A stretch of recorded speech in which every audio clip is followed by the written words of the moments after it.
Okay, we're going to move on to our next presenter. This is someone I'm sure most of you know well.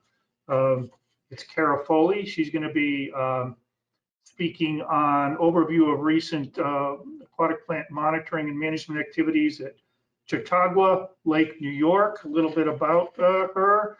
She is currently working on her PhD at North Carolina State University under the direction of Dr. Rob Richardson. She has researched the ecology and management of uncharacteristic dioecious populations of hydrilla in the Piedmont River Reservoir. She is a former student director of the Northeast Aquatic Plant Management Society. And with that, we will turn it over to Kara, and we're looking forward to your presentation.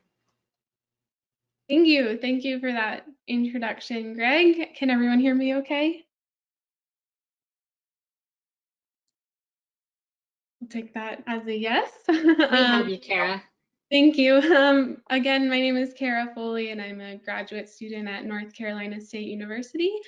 Today I'm going to talk about some of the recent monitoring activities that we've been involved in up over at Chautauqua Lake, and also partnered with Glenn Sullivan from Solitude Lake Management, and he's provided some information about the management activities that have been happening recently up there as well. So you'll see some of his maps and data sprinkled into my talk as well. There we go. So again, we're going to jump over to Chautauqua Lake over in the western corner of the state of New York. It's just about 10 miles south of the shores of Lake Erie. Chautauqua Lake is located in Chautauqua County and shares a shoreline with the towns of Bustye, Chautauqua, Ellery, Ellicott, and North Harmony. Its shoreline covers just about 42 miles around and is about 17 miles from end to end and around 2 miles wide on average. The lake covers 13,000 acres and its watershed spans over 115,000 acres, so it is a pretty big size water body. Its mean depth is just around 25 feet, which is relatively shallow for our northern glacial lakes. It is also important to kind of point out that the lake is separated kind of naturally into two separate but connected basins. We have the North Basin and the South Basin. And in general, the North Basin is much deeper than the South Basin. And that impacts some water quality differences and just dynamics ecologically that kind of divides this lake naturally, which is really interesting to consider when we're thinking about Chautauqua Lake. So moving into talking about the impact that Chautauqua has, not only economically, but also culturally to the region. It has been recognized as a world-class muskie fishery, and it's also well known for its bass and walleye populations. Like many other lakes in the Northeast, it's a very popular boating and recreation site. And it's the backdrop to a lot of important tourist attractions in the region, including the very well-known Chautauqua Institution that sits along its shorelines. Perhaps most important, Chautauqua Lake has been designated as a Class A water body, which means that it does provide some drinking water to its local community. With all of those pressures on it, Chautauqua Lake is also unfortunately battling some environmental pressure as well. The first of which are some invasive species that have found their way into Chautauqua Lake, 5 of which are submersed or floating aquatic vegetation. Those include curly-leaf pondweed, Eurasian water milfoil, some water chestnut pops in and out every once in a while. Brittle naiad is also in the water body, and so is starry stonewort. There's also several species of non-native fish and mussels in Chautauqua Lake as well. Chautauqua also is battling some water quality issues, and unfortunately harmful algal blooms are a very common occurrence at this lake. Those algal blooms are likely fed by some nutrient loading imbalances that occur both internally from excessive plant growth and also externally from watershed runoff. The lake is surrounded by a lot of rural farmlands, and so it's probable that some of those nutrients from the farmland are making their way into the lake and just feeding the ecosystem even more. But luckily, Chautauqua Lake does have a really great team of scientists working on solving a lot of these issues right now. I know that the Army Corps is involved, as well as the Jefferson Project. A lot of local universities have been working at the lake, as well as state and other local agencies. So if it has anything, it does have a lot of community support, and just people want to really work on making this lake more sustainable into our future. So as I mentioned, Eurasian water milfoil is present in Chautauqua Lake. Just a quick background, it was documented in the United States in the early 1900s and found Chautauqua Lake just about 50 years ago. I'm sure a lot of us are very familiar with the impacts that Eurasian water milfoil can have in a water body, but just to reiterate, it is capable of some aggressive growth habits, and it can spread quite easily through fragmentation, and it can disrupt some native species growth and establishment in the water bodies that it invades. In the state of New York, Eurasian water milfoil is listed as a prohibited and regulated invasive plant. Also, curly leaf pondweed I mentioned is found in Chautauqua Lake. It was first documented in the US back in 1859 and was found in Chautauqua in 1937, so it has been there for quite some time now. Curly leaf pondweed is a really unique species of submersed aquatic plant. I'm sure many of you are also very familiar with this one. Unlike other species of aquatic plants, its peak vegetative growth happens in the early spring, or excuse me, late spring, early summer timeframes. And by late summer, early fall, a lot of its above ground biomass completely senesces and is lost from the water column. It does produce some turions that it drops in the summertime, so you can kind of get an idea of what the extent is like by looking at turion distribution in the fall. But it really is important to think about the life cycle of curly leaf pondweed when thinking about monitoring and managing this population. So now I'm going to jump into a very quick history and brief history of the submersed aquatic vegetation monitoring and management activities that have been happening at Chautauqua Lake. And I will caveat this by saying that I am very new to learning what's been going on at Chautauqua Lake, and I'm sure that many of you probably have a lot more experience than I do. But again, this is just a very quick overview. The first formal survey for aquatic plants occurred in 1937, and if you'll remember, this is also the year when curly leaf pondweed was documented in the lake. Not too long after that, there were reports that the weeds in the lake were jungle thick and ensnarled boats and made swimming impossible. And unfortunately, that sentiment has kind of stuck with the lake over time. The picture on the right-hand side of the screen is one that I took at the lake last summer. Somebody wrote on the side of their dock, "No casting, weed mat." So you can see that the community is still kind of battling all of these weeds, and it is impacting their day-to-day lifestyle around the lake. Not too long after that report, plant mechanical harvesting activities began, and those activities have not really stopped since then. They're still very active in harvesting plants at Chautauqua Lake. There are millions of pounds removed every year. It's very impressive. And also around the same time frame, herbicide treatments began. Some of the first products that were used were sodium arsenate.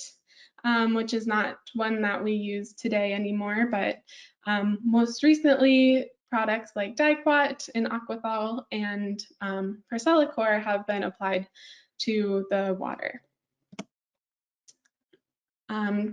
About 20 years ago, a biocontrol program was started, and that was an attempt to get some natural control agents established in the lake. And it turns out that a lot of these biocontrols are naturalized in Chautauqua Lake right now.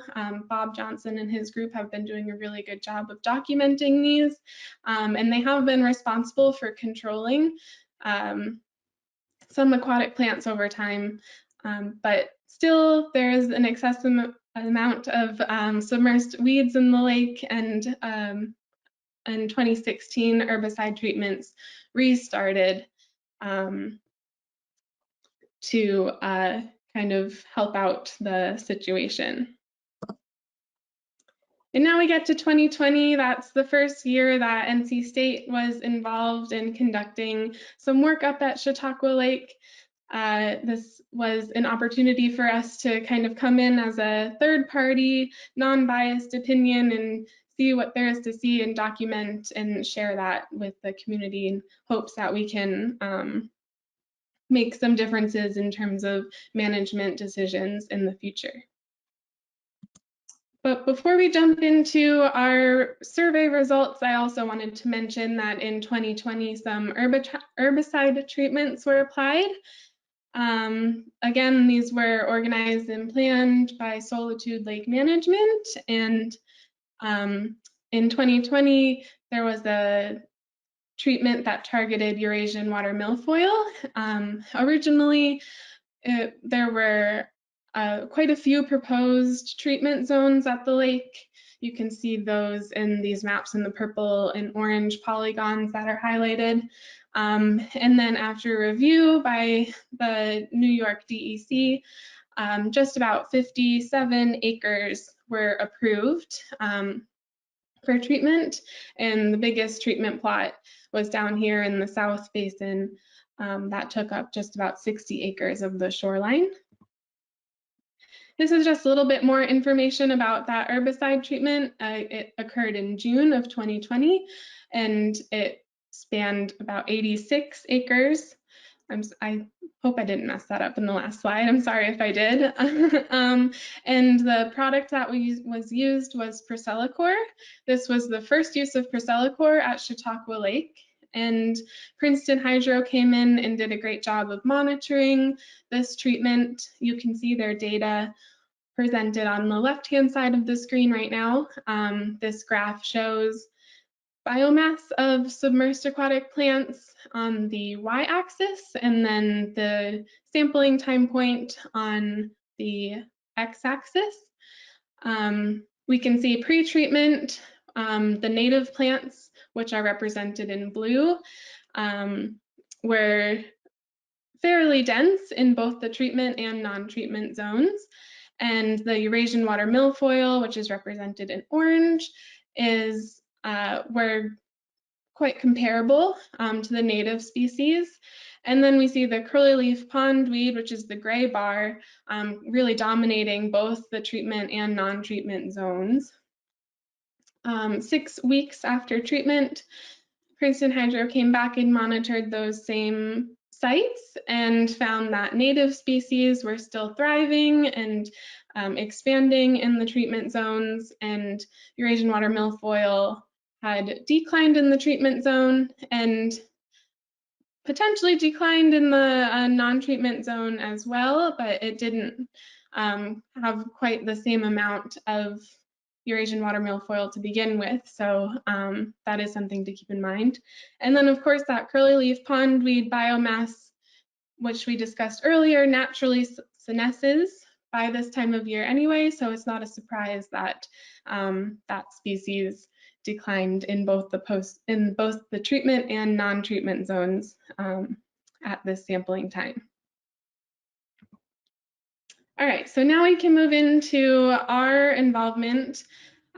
We conducted some monitoring efforts that had two goals. The first was our point intercept survey.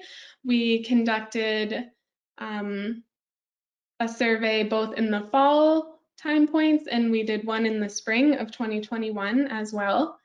And during these point intercept surveys, we threw 2 rake tosses at every point that we sampled.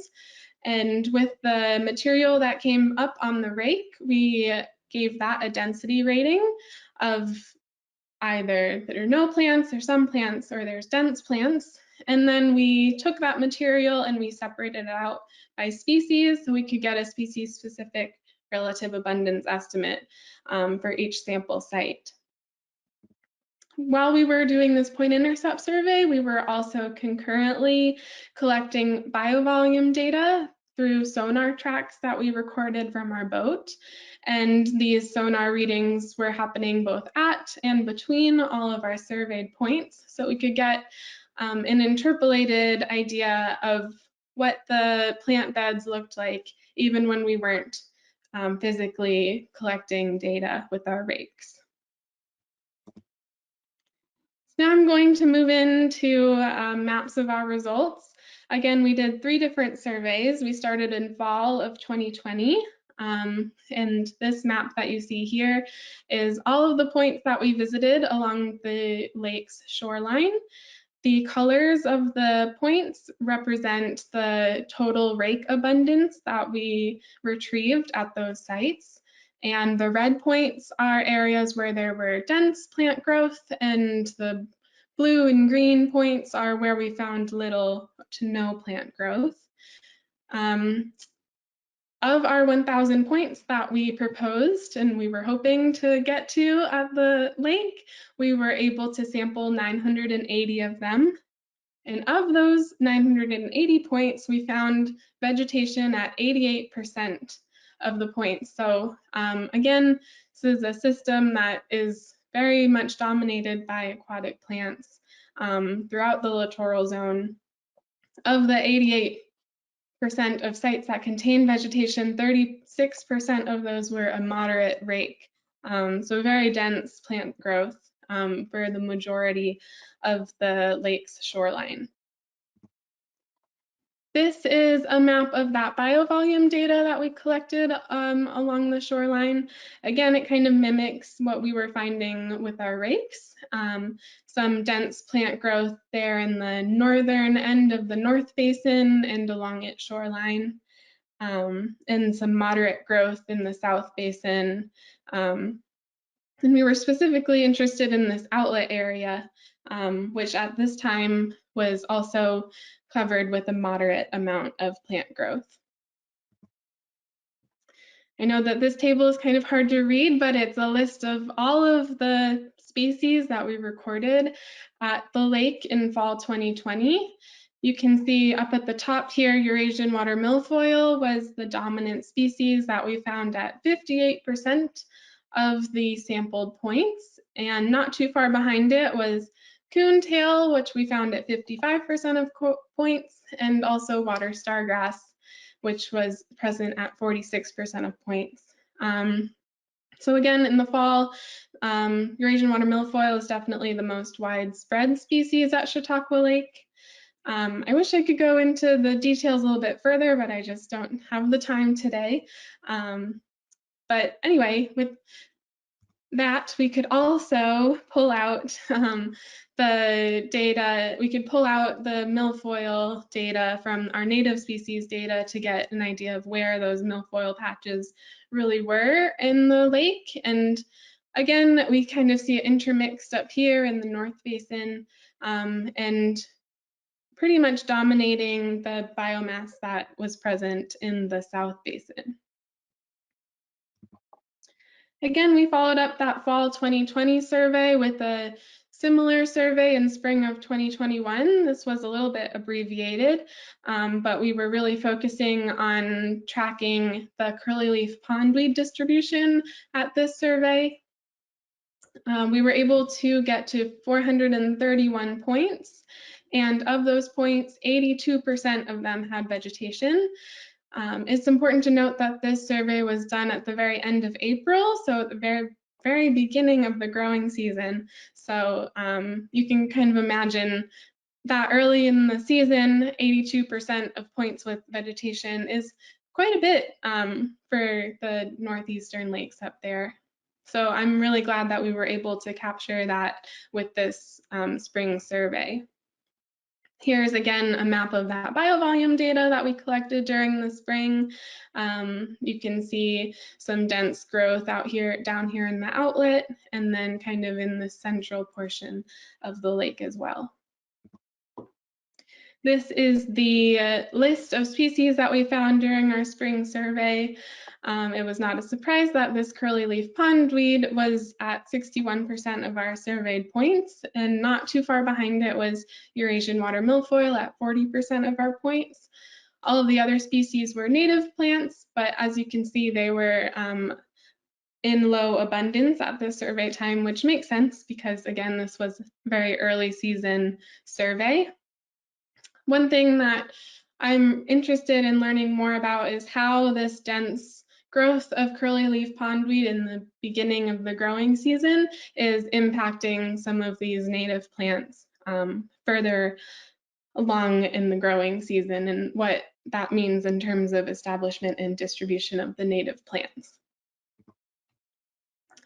Here is a map of the curly leaf pondweed distribution in the lake compared to native species.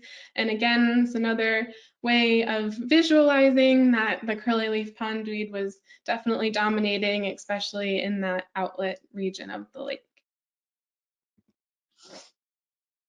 So after our spring survey, Solitude Lake Management came back in and proposed some treatment sites to target both that curly leaf pondweed and also the Eurasian water milfoil. First, we'll talk about curly leaf pondweed. The application timing occurred in the middle of May, and the product Aquathol K was utilized.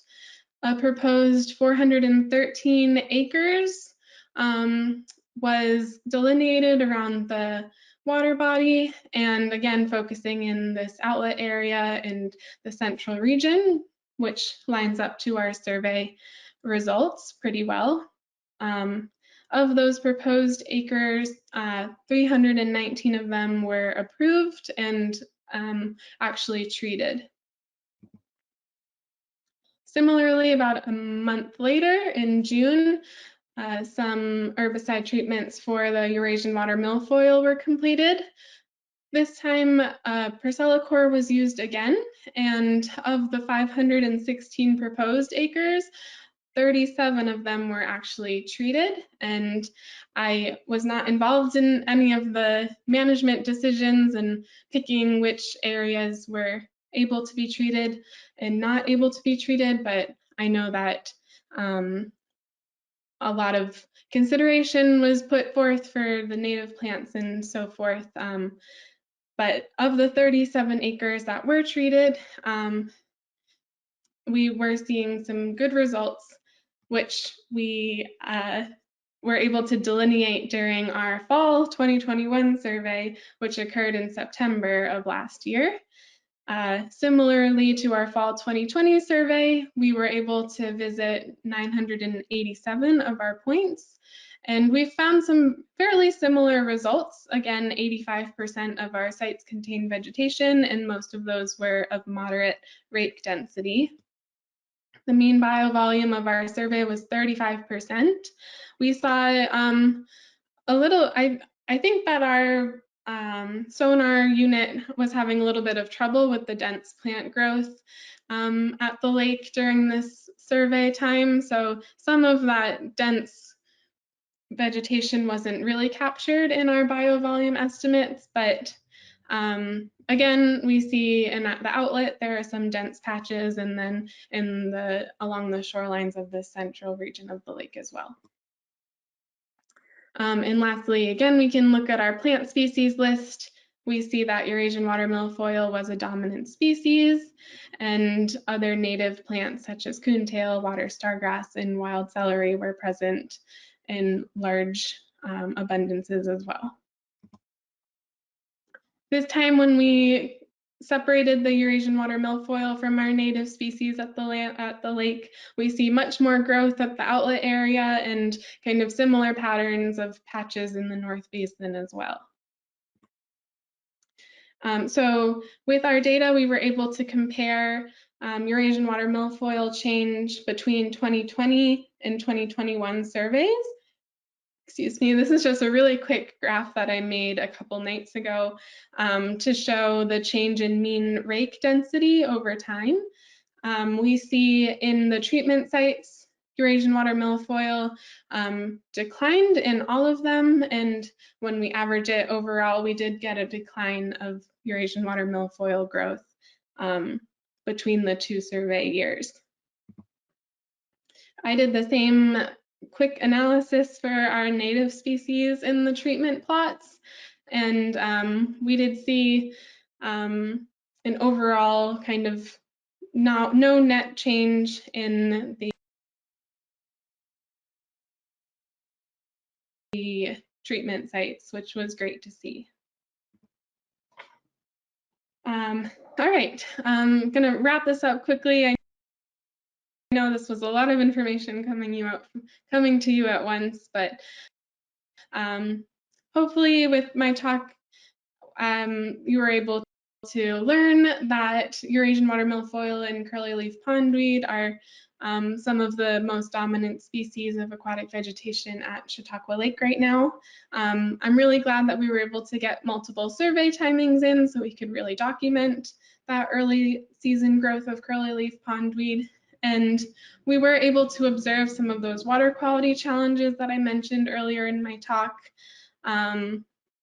We saw everything from the planktonic, filamentous, benthic, colonial algal growth throughout the reservoir, and it is something that I hope we can work on in the future.